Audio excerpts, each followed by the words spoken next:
Hello, ഇന്നൊരു juice ഉണ്ടാക്കിയാലോ? അപ്പോൾ ഈ ഒരു മുതുക്കൻ ക്യാരറ്റ് ഞാൻ മേടിച്ച് വെച്ചിട്ട് 2 ആഴ്ചയുടെ മുകളിലായിട്ട്. അപ്പോൾ ഇതേ വേരൊക്കെ ഇറങ്ങി തുടങ്ങി. അപ്പോൾ ഇനി വെച്ചിരുന്നാൽ ശരിയാവില്ല വെച്ചിട്ട് ഇന്ന് തന്നെ ഉണ്ടാക്കാമെന്ന് വിചാരിച്ചിട്ട്. അപ്പോൾ മടിയായിട്ടായിട്ട് ഇത്രയും ദിവസം ചെയ്യാതിരുന്നിരുന്നത്. അങ്ങനെ നന്നായി ഞാൻ ക്ലീൻ ചെയ്തിട്ട് ചെറിയ ചെറിയ പീസാക്കി. പക്ഷേ ഇങ്ങനെ പീസാക്കിയാലൊന്നും മിക്സിയിലൊന്നും അടിയാൻ പോണില്ല. അതുകൊണ്ട് തന്നെ ഞാൻ ചോപ്പർ വെച്ചിട്ട് നന്നായി ചെറിയ ചെറിയ പീസാക്കാലോ വെച്ചിട്ട് ചോപ്പർ യൂസ് ചെയ്യുന്നുണ്ട് കേട്ടോ.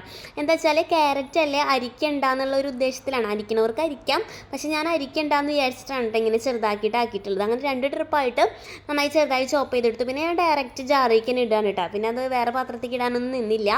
അങ്ങനെ ഈ ഒരു കമ്പനിയുടെ ചോപ്പർ എനിക്ക് ഭയങ്കരമായിട്ട് ഇഷ്ടപ്പെട്ടിട്ടുണ്ട് കേട്ടോ. റോയൽ പ്രിൻസ് എന്നാണ് ഞാൻ ഇവിടെ നിന്ന് മേടിച്ചതാണ്. അത് നാട്ടിലേക്കൊന്നും അത്ര ക്വാളിറ്റികളായിട്ട് എനിക്ക് തോന്നിയിട്ടില്ല.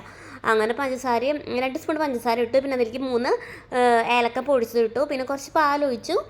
പിന്നെ കുറച്ച് വെള്ളം കൂടെ ഒഴിച്ചിട്ട് ഇങ്ങനെ വെച്ചപ്പം ജാറ് ഫുള്ളായിട്ടാണ്. അപ്പം ഞാൻ 2 ട്രിപ്പായിട്ടാണ് ഇത് അടിച്ചെടുത്തത്.